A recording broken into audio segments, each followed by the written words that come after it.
Alrighty, so let's go through all the beautiful names. First of all, why are we an island? We are encircled by the North Pacific Ocean right there. The first island I'm going to point out to you is the one and only island that bears the name Hawaii. All the other islands have Hawaiian names, but this island is extra special.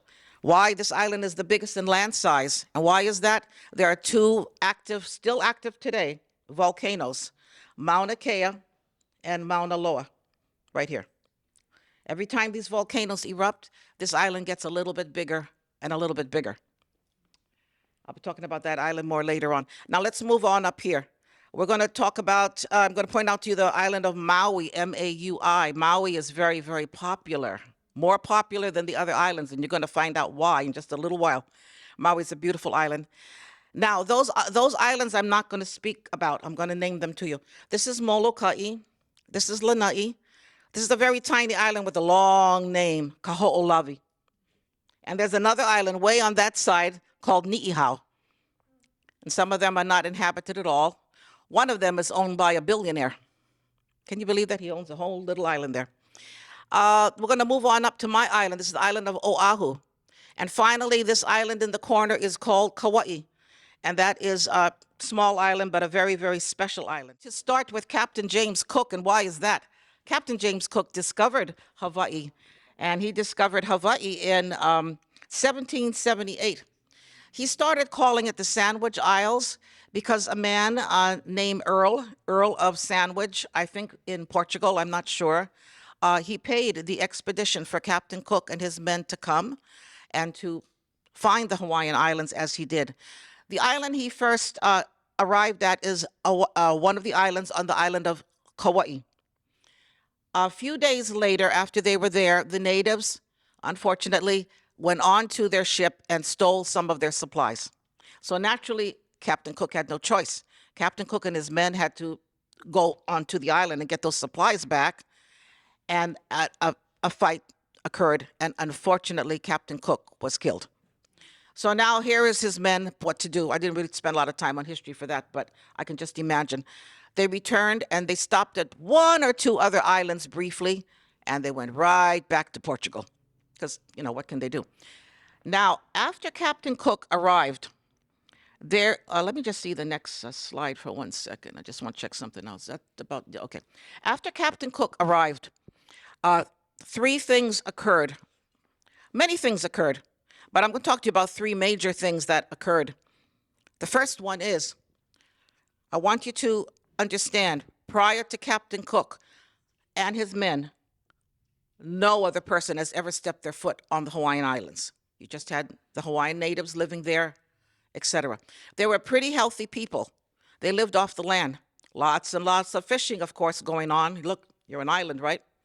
Grow their own fruits and vegetables. Well, the fruits were there already, you know, nature. And so they were pretty healthy people. But now you're having these foreigners enter your island, some of them bringing with them diseases such as typhoid, yellow fever, and others. And the Hawaiian people didn't have the immunity to fight it off. Slowly but surely, Hawaiian men, Hawaiian women, and children died. A little bit later, it became known on what we like to call, we call all of this the mainland. It became known that if you wanted to get rich, make your way to the Hawaiian Islands and buy one of the sugarcane fields. So slowly, these businessmen are coming to do that. But they don't realize the Hawaiian people never, ever sold their land to anybody. They held on to it. They passed it one generation to the next. So the concept of selling their land was unknown among them.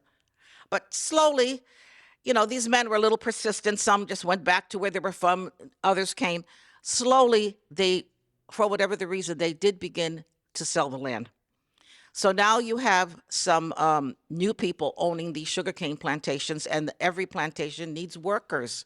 Remember, a lot of Hawaiian people died previously.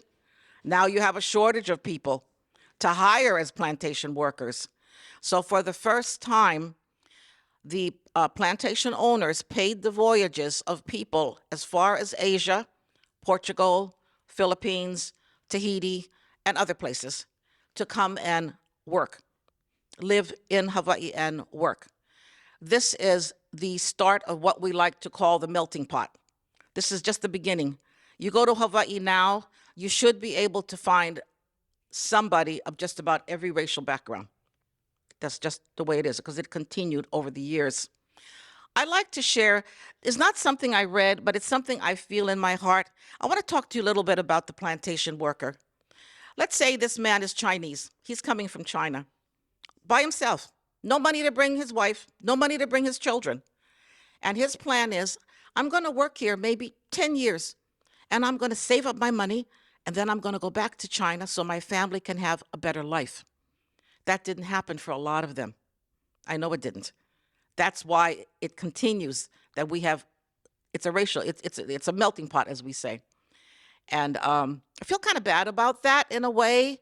That's not something I read. That's something I feel in my heart for them, that they left their homeland to try to earn this money, save it, and then take it back to their families. But the lucky ones were able to do that, but many didn't. So that was the start of the melting pot, the sugarcane fields. Now you know who made money, what crop made money first. Everybody thinks it's the pineapple. It's the sugarcane field first. Pineapple came later.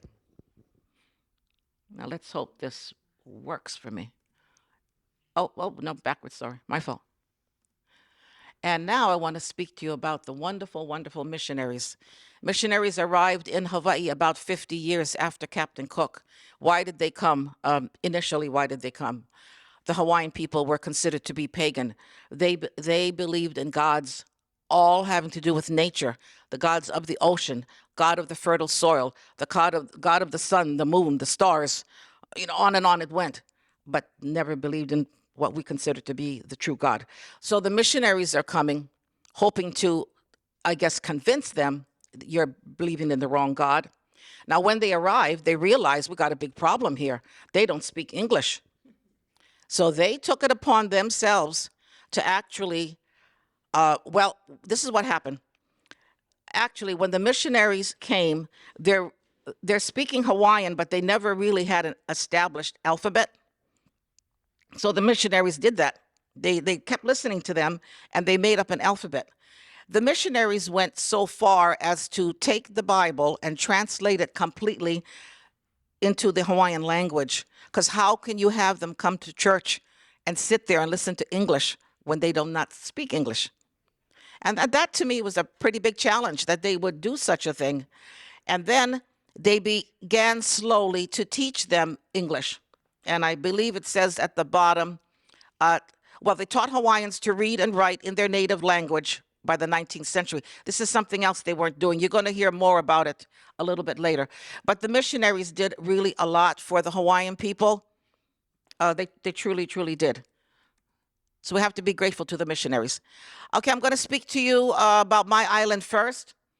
I go home every few years, and I'm more and more disappointed because my island is getting more and more crowded. Just look at it right here. Look at the height. I mean, I know that people got to have a place to live. That's a combination of both apartment buildings and businesses both. That body of water is called the Alawai Canal. That's the only thing that would tell you, oh, this is an island. You know what I mean? It is the way it is. I understand that, but I'm not too happy about it. Okay, we're going to talk about Iolani Palace and the Coronation Pavilion. This is Iolani Palace in the back, if everyone could see it. It's a beautiful white building. This is historical. This was built by our second king, King Kalakaua.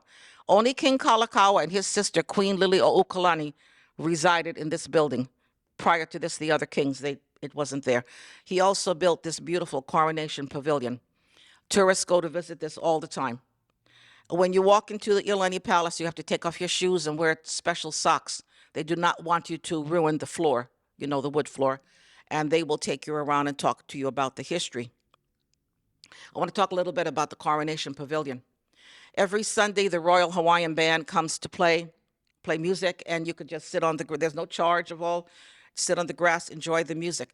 But I have gone there and seen elementary schools having their graduation ceremony. I went another time and I saw a couple getting married. So what's nice about a historical building like this? it's still being used. I think that's important.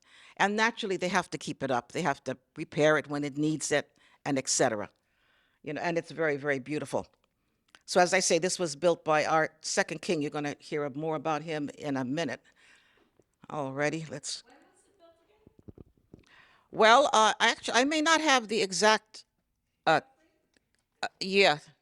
Well, I can tell you that Queen Liliuokalani, who was our very last royalty, she ruled in 1893. So it had to have been a good 10, 15, even 20 years prior to that, I would say. Okay, in fact, here she is right here. So this is a beautiful statue of her. As I say, she ruled, well, it says there she ruled in 1891. She did not rule as a queen for very long. That was because of the annexation to America. The Spanish-American War broke out, and they needed a place to refuel the ships. That was critical, and Hawaii was selected as the optimum place to do this. Then America, or the United States, thought maybe we want to turn this into an annexation. And how many senators voted for it? 46 senators voted for it, and on July the 6th, 1898, President McKinley signed the annexation, and Hawaii became a part of America. And she was accused of treason, had to pay $5,000, and she was sentenced to a 5-year imprisonment, but not in the Honolulu jail. They were nice enough to let her simply stay in her bedroom in the palace. She couldn't leave it at all. So that's how that occurred. Okay, now we have a beautiful slide of Diamond Head. See, this is what I want you all to see. I don't want you to see the buildings, but I have to show you the good and the bad, right? This is the good right here. Diamond Head is right by Waikiki Beach. Historically, many people, both women, men and women, would try to hike to the top of Diamond Head and come down and so forth. And that's so beautiful. This is the Boiduin Temple. This is located on another part of, we just left Honolulu. Now we're coming to the windward side of the island. And this is where my parents lived. Both of them are gone now. My sister Lisa and her husband Brian still live there. Very beautiful. The mountain you see is called the Ko'olau Mountains. The Ko'olau Mountains makes a big circle all around it. That's what keeps it so beautiful and green, because of that mountain they get enough rain. And the temple is owned by the Japanese people. And Buddha is in the middle building. I've seen him a few times. And then tourists are allowed to visit a Boiduin temple, I think 1 day a week. And now we're going to go to the Polynesian Cultural Center. And if you're going to say to me, Gail, listen, I'm going to go to Hawaii, but I'm not going to be there a real long time.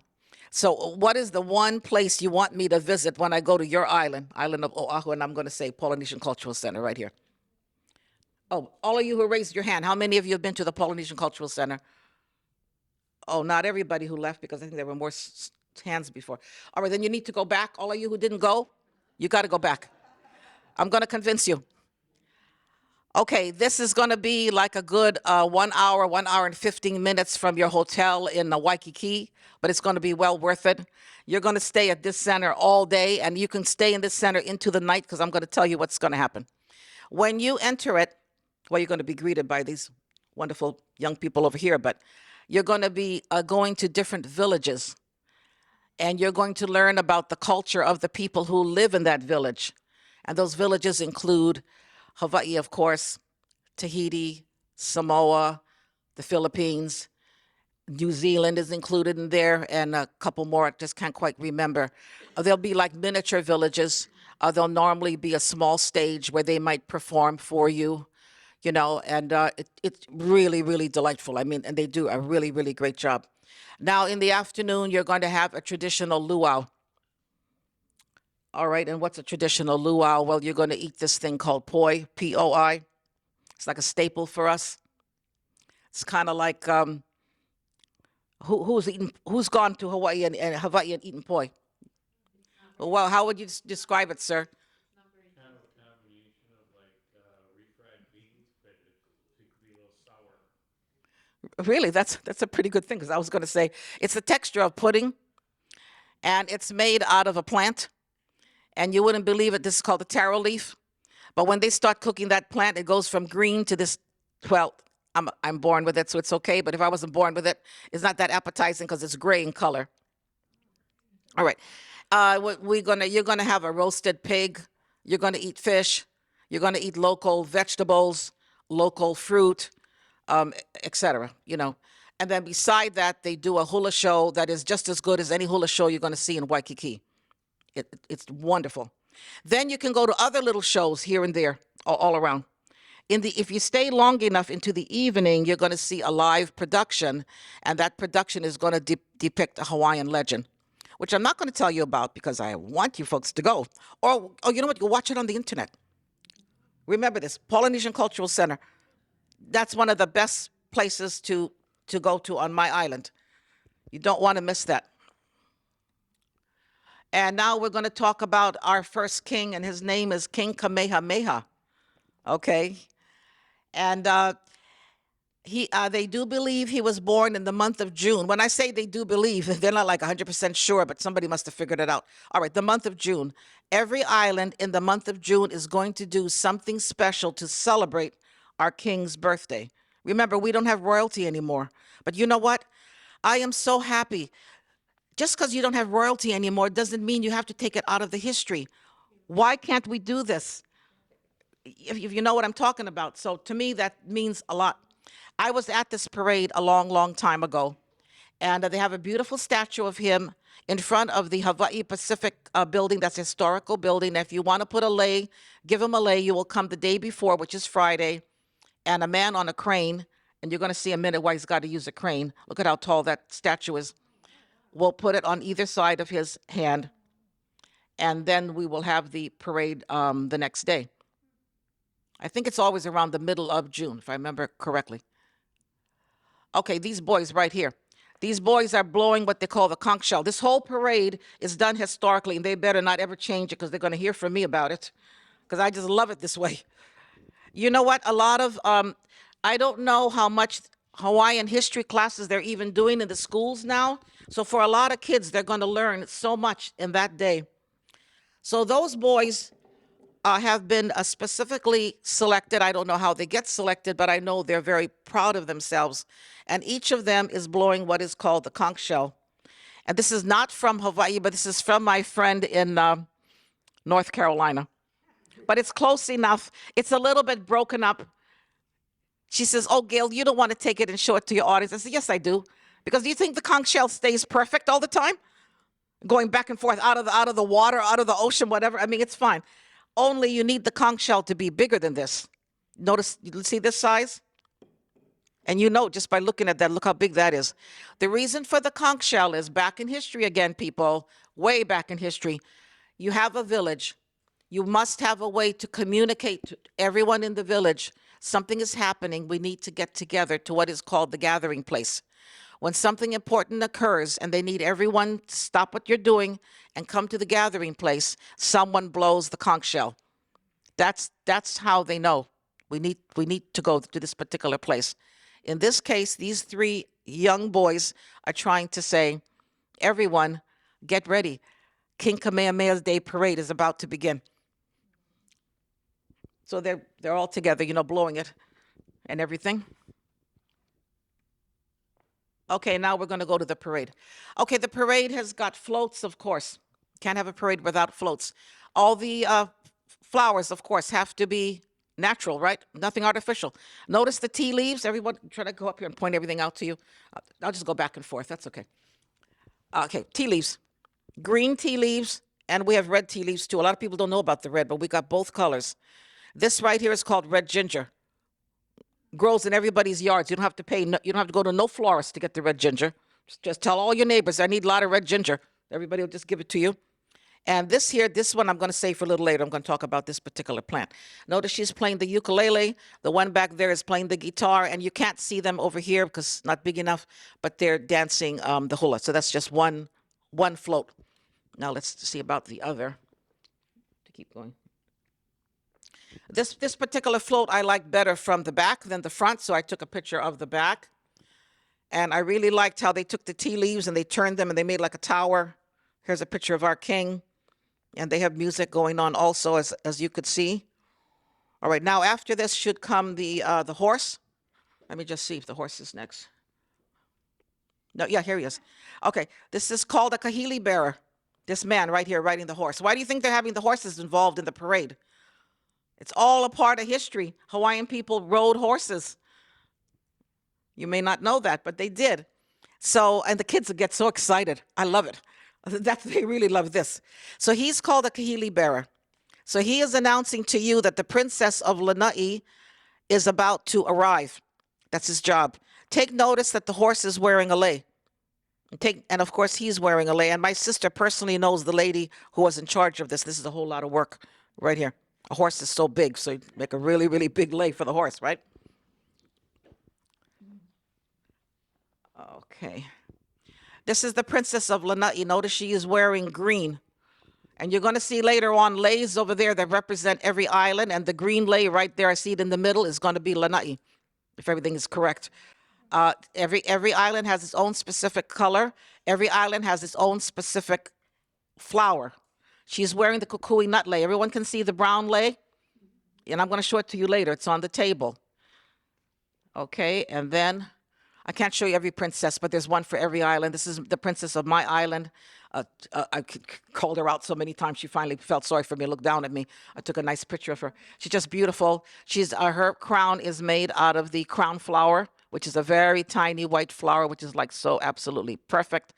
And, just all so beautiful. All right, so now we're going to go to, now we're on the Iolani Palace grounds. So we're actually across the street from the parade. And we're going to have what we call a ho'olaulea, which is a Hawaiian word for festivities. And here we have little girls getting ready to dance with the bamboo sticks. Now, they are referred to as a halau. Halau is the Hawaiian word for Hawaiian dance studio. Halau. Okay. The teacher, the Hawaiian name for that teacher over there is Kumu, Kumu.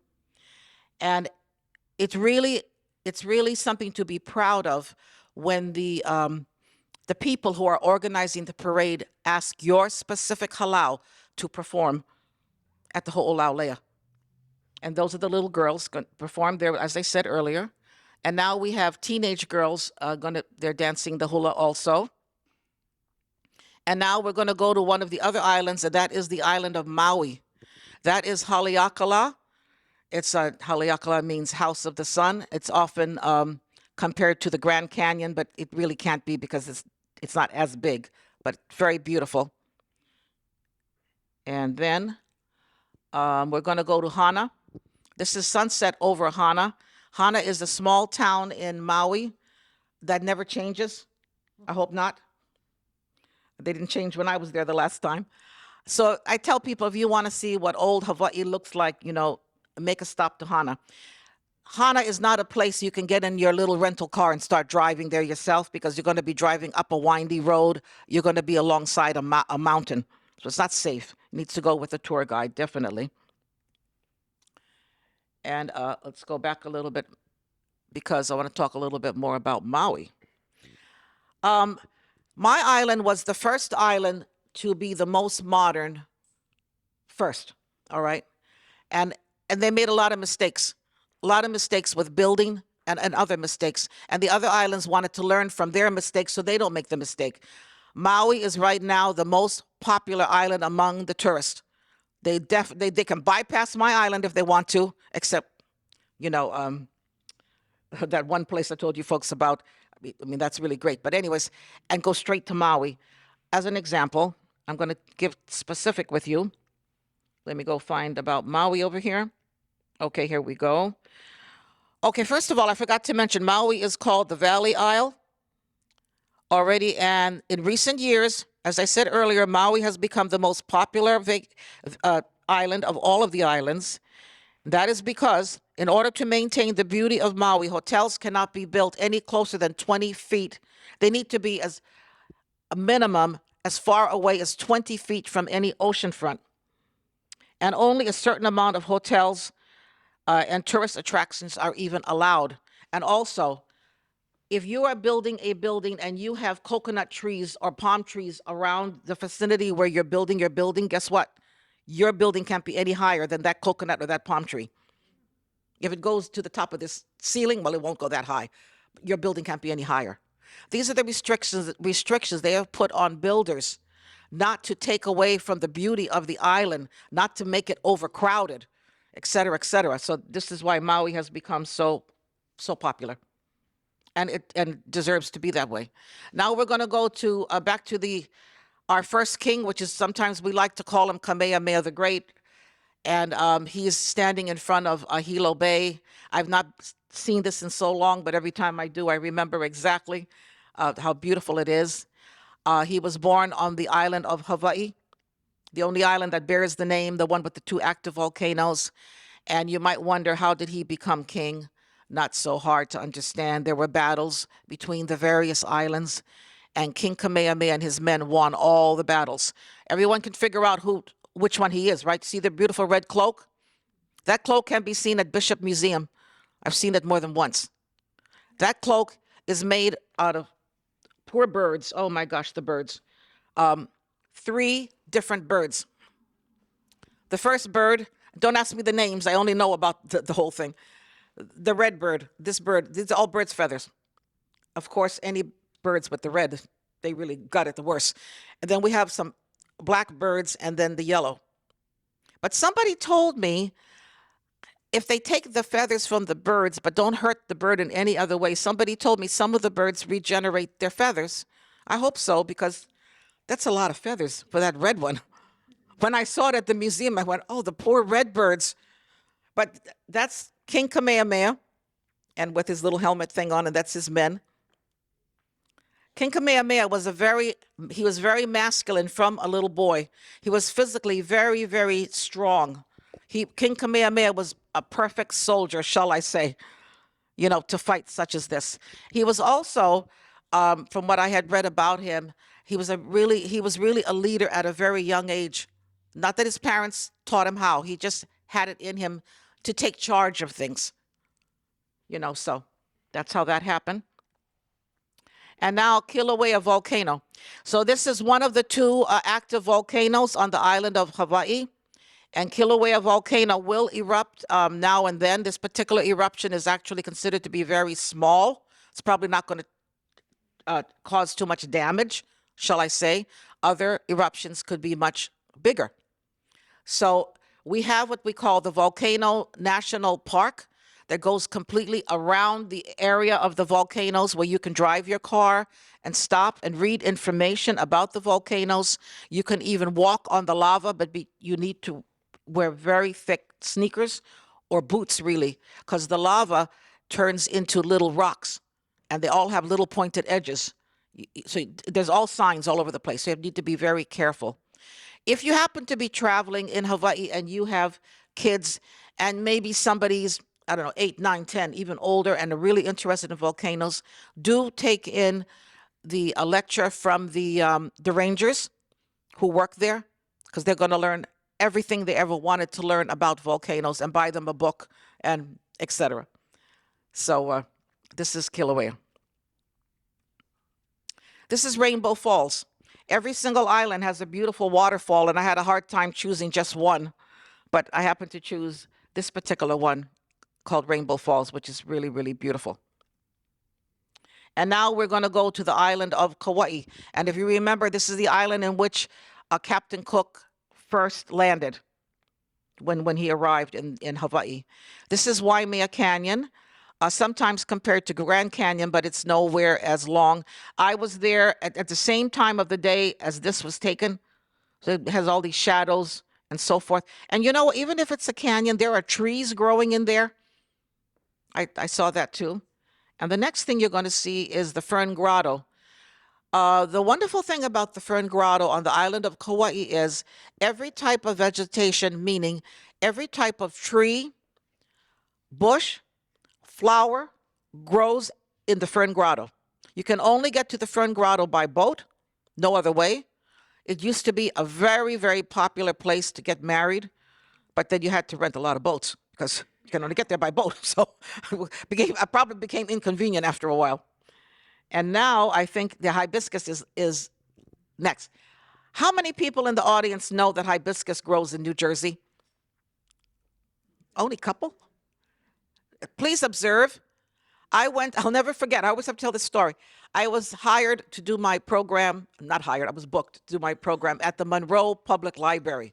I parked my car, and in front of me is a hibiscus bush, peach colored and big and beautiful.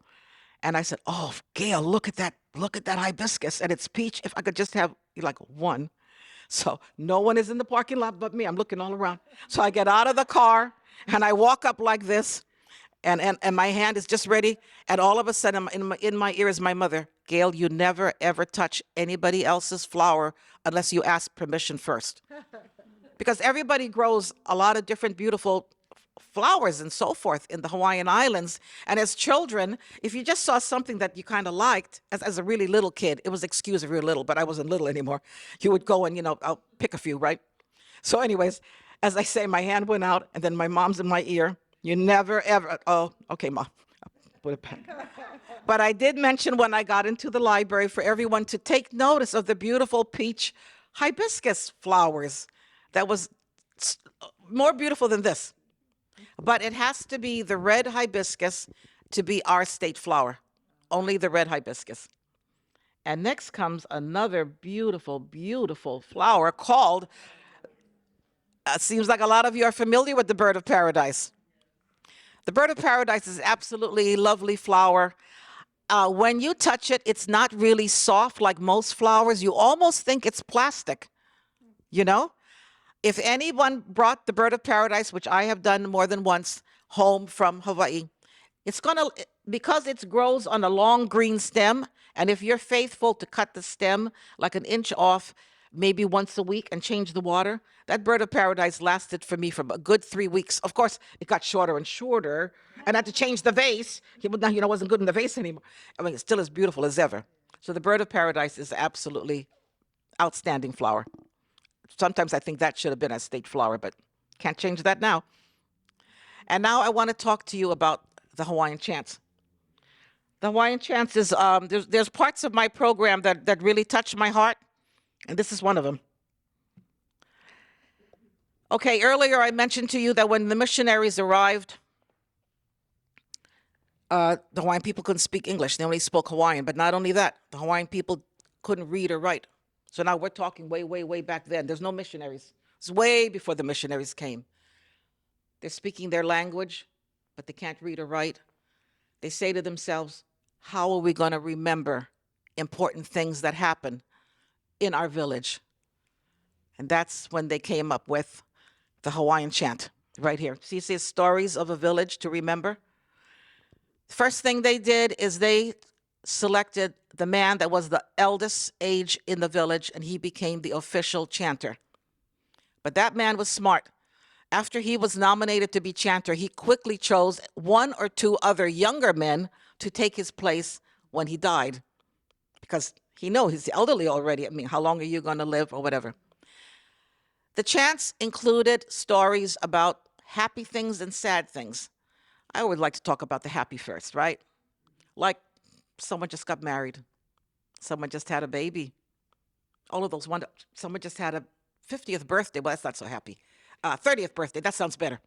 30th birthday. So you have these happy occasions. Then there's the sad occasions. Like they could have a battle between themselves and another village, their island and another island. This could cause a lot of people could die. Or traumatic weather. Really, really bad weather. A storm. Some people lost their, I was going to say house for a minute. That's wrong. What do you think they lost? Their Hawaiian hut. Come on, people, keep up with it. You're going to get into this Hawaiian history before you leave this 1 hour with me. So it was to remember these important events, and they thought of the chant. The chanter did not really sing a song, but he spoke in a melodic, I wish I could do it. Now, don't ask me to do it, please. But he spoke in a melodic fashion. He spoke in a way with a rhythm. And the only instrument, which I'm going to play for you in just a little bit, don't judge me too hard, I haven't played this one in a while. This is called a gourd. Guess what? What do you have in New Jersey? Come on, people. gourds. You got gourds in New Jersey. So you know what? You can get one and you could start practicing up too. You know what I mean? This is not from New Jersey. This is from Hawaii, of course. But the gourd comes in 3 different sizes. This is the small gourd. There's a medium-sized gourd. There's a very large gourd. Each and every gourd, according to its size, has a different sound. Okay? When the 3 of them are playing together, it comes out pretty nice. And they would speak with the chanter and sort of find out, are you going to talk a little quicker today or a little slower today? Try to coordinate it out a little bit. And the chanter is chanting in Hawaii the story of one of those events that I just told you about. All right. There will also be hula dancers. And those hula dancers are going to try to, in their hula, they're going to use hand movements and body movements that actually illustrate what the chanter is saying. So let's take a battle don't ask me to do it now. I'm just going to tell you. Let's say it's a battle he's talking about. They're going to move their bodies and hands in such a way like they're fighting with someone else. So they are portraying whatever the chanter has to say. And then, very important, it was the responsibility of every mother and dad to help their child, no matter what age, to memorize the chant. Because you still have the chant, but you still do not know how to read or write.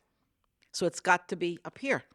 And if we were all in one village, we may not all remember every single event, but some of us are going to remember some events, and some are going to remember others. But still, you had a responsibility to teach it to your child. The chants were really very, very important. The Hawaiian chants stopped slowly. They, fizzled out, so to speak, after the missionaries came and taught the people how to read and write in their own native tongue. They didn't need the chants anymore. I was lucky enough on one of my trips to go to one Hawaiian chant, which took place in a park. And I find out about these things before I leave. My family don't really take the time. Oh, we think Gail would like to see this or that, right? So I have to take the initiative. And I mean, they loved it just as much as I did. They did traditional Hawaiian chant. It was just like, I'll never ever forget it, And so that was the purpose of the Hawaiian chant. And as it says here, they're memorized and passed down to future generations. And it was really an honor to be the official chanter of the village. And this here is called the Ipu Heki Ole. This is the gourd. It was the only instrument used at that time. The Portuguese hadn't brought the ukulele to us yet. The Portuguese are attributed to that. When they immigrated to the Hawaiian Islands, they brought that instrument. And the Hawaiian vocalists and singers fell in love with the ukulele like you wouldn't believe. They said, this is the instrument for us. This is going to be like so perfect for us to play, with our music and so forth. So that's why you need people from different countries, because everybody has something to offer. We can't all be the same. Well, don't let me get into that bandwagon thing, but anyways, I'm strong with that stuff. Okay, I'm going to play for you a little bit. I'm not going to have no mic. Maybe I'll be loud enough, I don't know. Don't judge me too hard, you've been really well.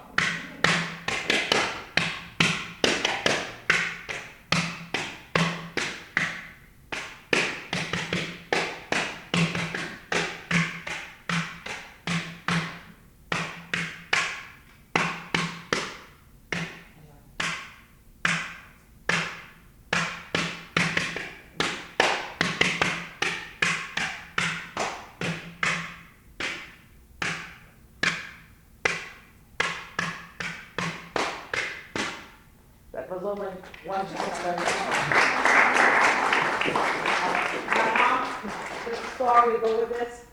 This is a long time ago that I learned this. My mom, I think her name was Marlene. One day I'm saying to my mother, well, I got this thing, but what am I going to do? I'm leaving in 1 week. Someone's got to teach me something. And my mom said, give me a minute. Oh, Marlene. Yeah. I'll get her hold of her mother. And her mother will get her to teach you something. So we spent like 2 days, and that's all I could get. I plan on taking them home. I'm going home in November. I'm taking them home in November. I'm going to make arrangements before I leave. I'll pay the money if I have to learn something else because I'm tired. And next, another important part of our history. Let's see if I'm going to be, let me just find the page. Here we go. Oh, yep, the picture. Okay.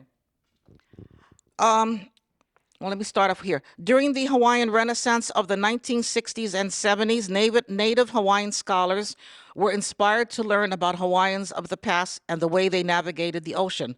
This meant constructing a large voyaging double canoe to sail through storms without any modern equipment. The only thing they used were stars in the sky, the the water, the waves, the swells, the way that they were, the weather, in general, and all of this. Anyways, this is a picture of the first canoe that they built. Oh, I forgot to show you this. I really like this picture. So these are Hawaiian men blowing the conch shell. And here is the Hokulea canoe. This is a very different. I should also have a picture of the regular canoe so you would know the difference. The regular canoe would not have this whole big thing. It wouldn't be like this at all, actually. Anyways, they even got a hold of Captain Cook's blueprints to see if the blueprints would give them information on how to build this canoe, and it did not. Finally, somebody said that they had heard the Tahitians already built this canoe years ago. So they contacted somebody in Tahiti who flew to Hawaii to help them build this canoe. They would not be able to do the voyages if they didn't have a canoe like this to use. It took them 32 days, one way from Hawaii to Tahiti on this canoe. They used all the navigation skills that they had learned from the Hawaiian people. As I say, watch the stars, the moon, the waves, the swells, the weather. Is it going to be good? Is it going to be bad? All of this sort of thing. And then when they returned to Waikiki Beach is where they returned, they had a big crowd of people just applauding them so much because this was the first voyage. Been many voyages since. In 2002, I do believe, they decided, the Hawaii Educational Department decided to incorporate this information into the curriculum. Only to certain schools did it, and whatever it might be. But so they learned about the navigation skills back in history of the Hawaiian people and so forth. And some schools went so far as to try to build this same canoe right here. Or actually a few schools got together because that was a really big thing to do. It's another thing that I'm proud of because they've now introduced another piece of Hawaiian history and they're teaching it to the young people who can then teach to their children, and on it goes. It's like so important. They didn't have this when I was living in Hawaii at all. They didn't even talk about it. So it's just nice to learn about it. Okay, now I'm going to go over to the table. I'm going to stay here, but I'm going over to the table in a minute. It's easier that way. This is called lauhala weaving. The baskets and other handicrafts are woven from the pandanus tree. That particular tree produces the strips. These are the strips right here. Larger strips and smaller strips. The right ones to do the weaving. This is a basic weave that we have going on right here. Let me show you some over here. That weave is very much, look at this basket. I love this basket. My sister gave this to me. This would be definitely a historical basket that a Hawaiian woman or man would use to pick flowers, to put vegetables in, or fruits, whatever they want. Very sturdy. This handle is so sturdy. It's lightweight, though. This is oh, by the way, when I go home in November, I'm taking the class to learn this, too. Every time I go home, I've got a class going on. This is a basic weave, I'm told. It's very beautiful. I guess the pandanus tree produces light-colored leaves. Not because look how light-colored it is. Notice the roses. Look. And see the purple? So now you learn how to take certain plants. All cultures do this. You just have to know how to do it. Take certain plants, break that plant down, and you're going to get yourself some kind of color. See that there? Now the next one I'm going to show you is a much harder weave. I just want to master the basic weave myself. But not that this is quite beautiful. So this is a purse with a zipper and everything. So it's entirely different weave. from the pandanus tree. Isn't that beautiful? The first thing they're going to weave when they build their hut, what do you think that's going to be? That's going to be the floor. Because like I always say, who wants to walk on dirt every day, right? That's called a lauhala mat. And you would probably use the simplest weave and the strongest weave you can, which is going to be this weave right here. The whole family will do it, even the children. Because the sooner you build, the sooner you finish the lauhala mat and it goes on the ground, you don't have to be walking in that dirt, you know. So the weaving is a big part of our history, and still even today, and you will see people weaving, hats also. It's called lauhala weaving.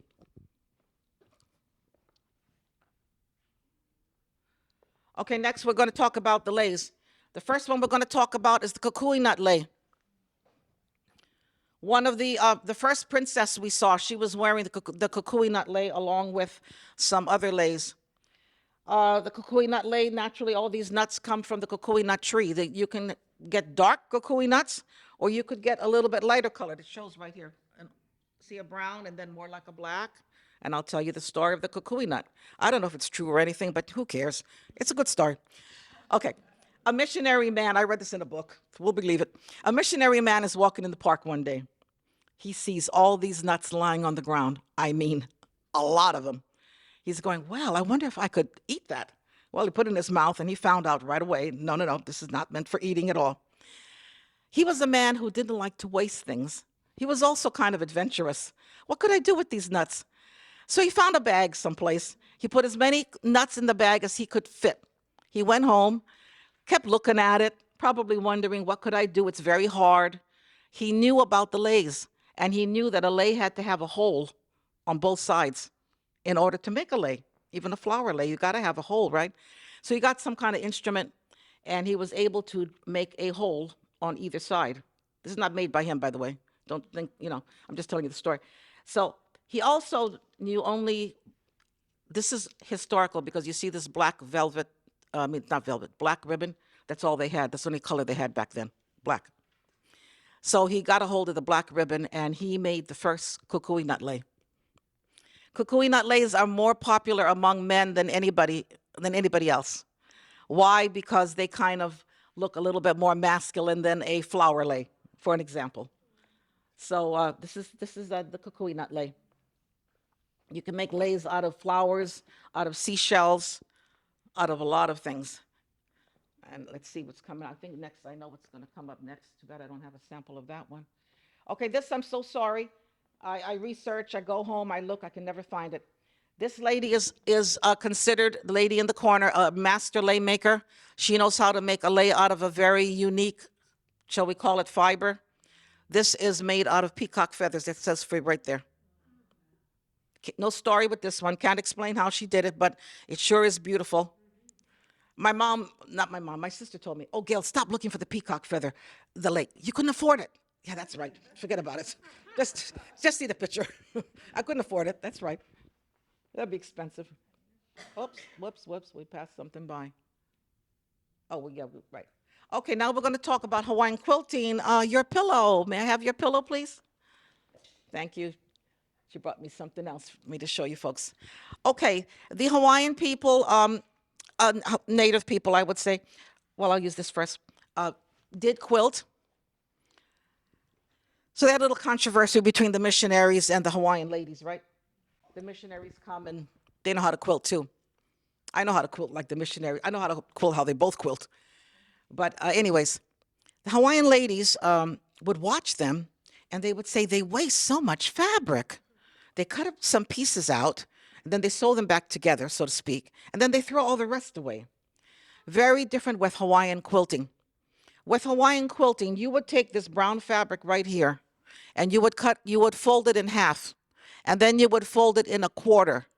And this design right here, you would have to have a very sharp and steady hand. The scissors are sharp and you have a steady hand. You could actually draw out 1/4 of this design. And I don't know if you all understand. And next time I will demonstrate. But you will cut out the design. When you open it up completely, you're going to see this design there. Then you're going to put it to the back fabric, which is the white, and you're going to proceed to do what is called the applique stitch, which I'm not really going to get into explaining. I'm just going to tell you it's not easy. Now, here comes the real unique part of Hawaiian quilting. All right, so, well, you can just admire her pillow first. This would represent one of our beautiful flowers that we have. There's just so many, I get mixed up with the names, but that is really, really nice. And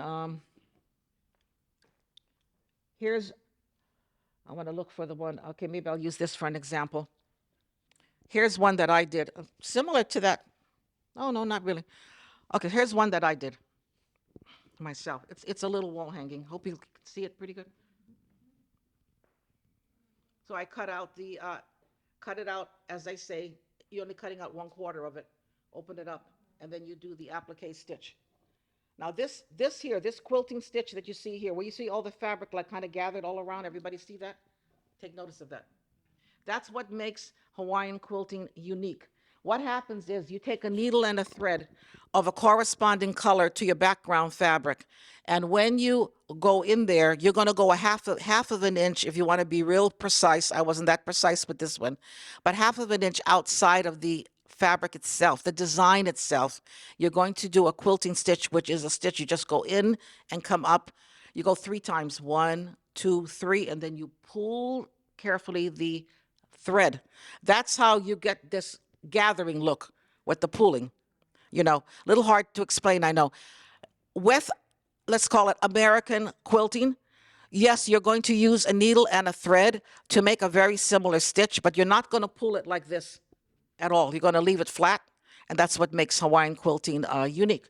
So this is one, and this one here, I put it on the wall every Christmas.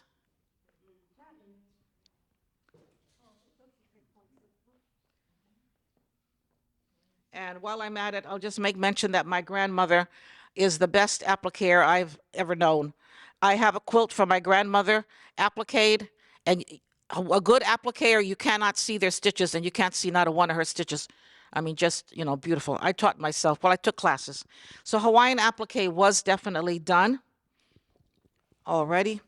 Now here, these ladies right here are making this in honor of Queen Lili'uokalani. First of all, these are the royal colors. The yellow represents gold, and red is a royal color. Everyone, all the royalty, they always wore cloaks like this. This is a common design. These here, 4, 1, 2, 3, 4, this represents her very, very large head, I forget what they call it, something that where they could take their long hair and bring it up and put this in it to hold it up. Yeah, so that represented that. And this here is a common design that's on all the cloaks of the royalty. And did I make mention there were 7 kings and only 1 queen? Because remember, they don't get nominated. They're just, it's by birth. So when you die, that's why you have, so little. Some kings were good, some kings weren't good. I could tell you that already.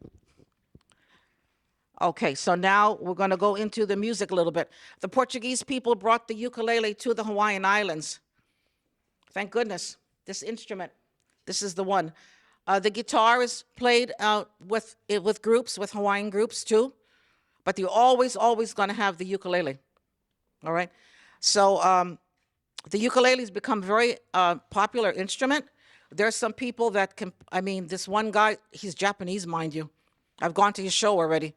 He's fantastic with playing this here. Musical groups in Hawaii are very popular. We have a lot of musical groups. Some are more famous than others. And I forgot to mention something. Did I tell you folks that in Japan, the hula is popular? Did I say to you folks that? Hawaiian music is getting popular there too. So that's good, that's good. I am gonna dance for you. Let it go. Remember, watch my hands. I am doing the traditional hula. And right now I'm doing what is called the vamp. This is the in-between step. I'm going to give you a few steps. You do the hula, you've got to bend your knees and use your hips. Sway. Now I'm going to start dancing.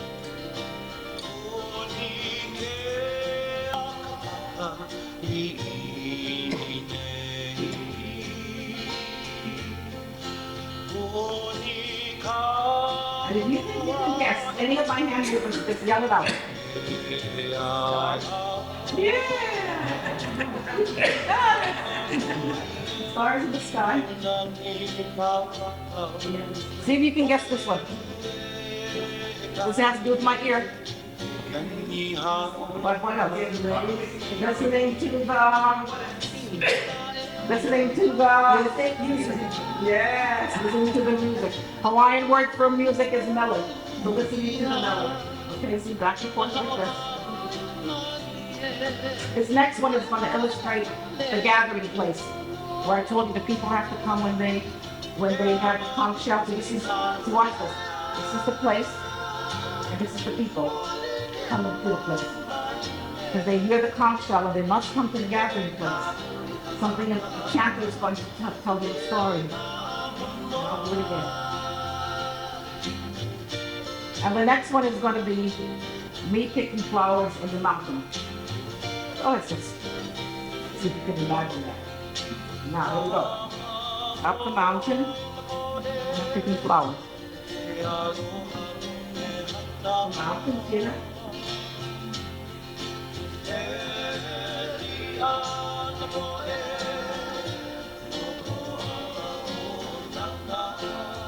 And the next one's pretty easy. You should be able to guess this. No one can guess. Waves, ocean waves, big waves, small waves. Right.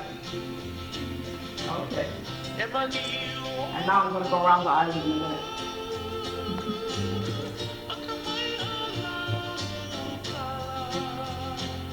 I'm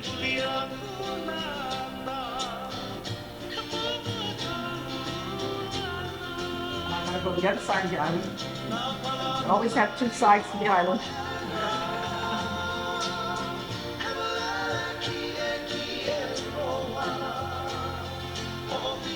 I'm going to do my most favorite time with you. And this is called Love from Your Heart. My own personal hand machine that I made up. And I want to just give my love and my aloha to all of you. I'm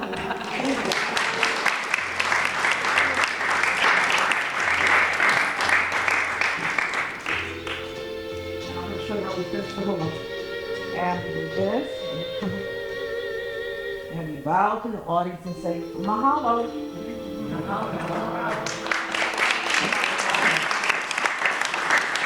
Tonight you're going to have a special treat because we have someone else who's going to entertain you.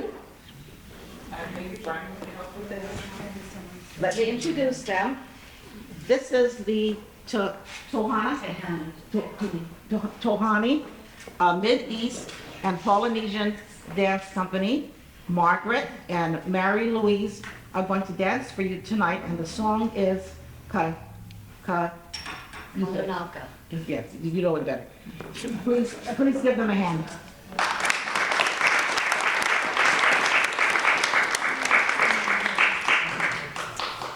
Thank you. Excuse me, I have to find this song. Brandon can help you too. No, I got it. You got it? Okay. And there will be dancing with the bamboo sticks, so you're going to see something entirely different, which is wonderful. Okay? These are the bamboo sticks.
Because